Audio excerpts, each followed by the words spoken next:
Monsieur le président, monsieur le ministre, mes chers collègues, atteindre le plein emploi, c'est à la fois un objectif économique et social. Économique, évidemment, car davantage d'emplois, c'est un accroissement d'activité s'accompagnant d'une meilleure intégration par le travail. Social aussi, parce qu'un accroissement d'activité, c'est davantage de recettes publiques pour financer la solidarité. Ce sont les entreprises qui nous permettront d'atteindre cet objectif et je l'espère d'ici la fin du quinquennat.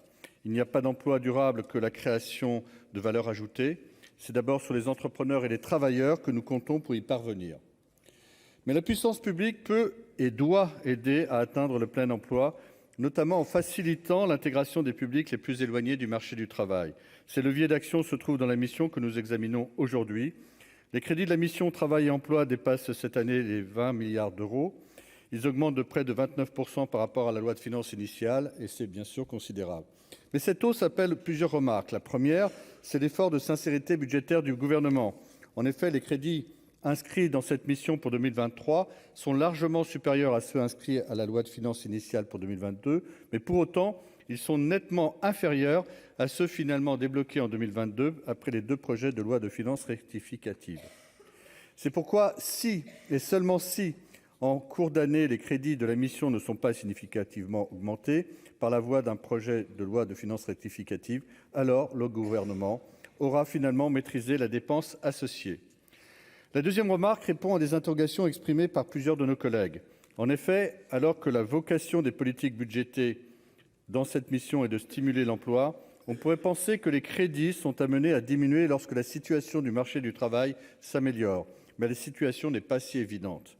Et pour cause, la plupart des mécanismes déployés par le gouvernement pour faciliter l'intégration par le travail sont plus structurels que conjoncturels, c'est-à-dire qu'ils ont vocation à se maintenir sans tenir compte de la situation du marché de l'emploi.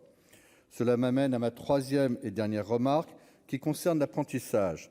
Nous sommes nombreux ici à soutenir depuis longtemps l'apprentissage comme vecteur d'intégration des jeunes au marché du travail.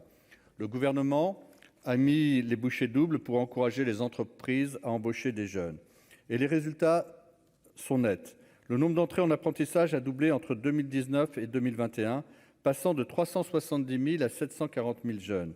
Le montant des aides à l'embauche d'alternants est ainsi passé de 1,3 milliard d'euros en 2020 à 4,5 milliards en 2021.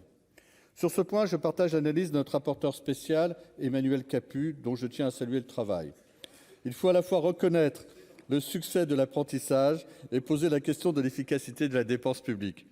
Le gouvernement a engagé avec les partenaires sociaux des négociations sur ce sujet et cette dynamique de dialogue me semble positive. Je l'ai dit d'emblée, le seul emploi durable, c'est la création de valeur ajoutée pour les entreprises. L'emploi aidé améliore les statistiques du chômage, mais il pèse sur les finances publiques et masque la compétitivité réelle du pays. L'apprentissage ne doit donc pas être une nouvelle forme d'emploi aidé avec des effets d'aubaine possibles pour les entreprises. Cependant, monsieur le ministre, j'espère que Bercy ne cédera pas à la tentation d'une approche strictement budgétaire pour évaluer le dispositif de l'apprentissage.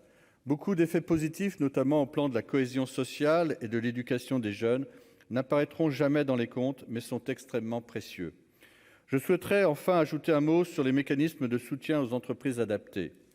Contrairement aux dispositifs financés par la mission qui permettent l'intégration par le travail et doivent répondre aux logiques du marché, ces crédits répondent d'un impératif éthique. Permettre aux personnes en situation de handicap de trouver leur place dans la société, d'y contribuer par leur travail, de se sentir utiles au quotidien, tout cela rend notre société plus humaine et plus équitable.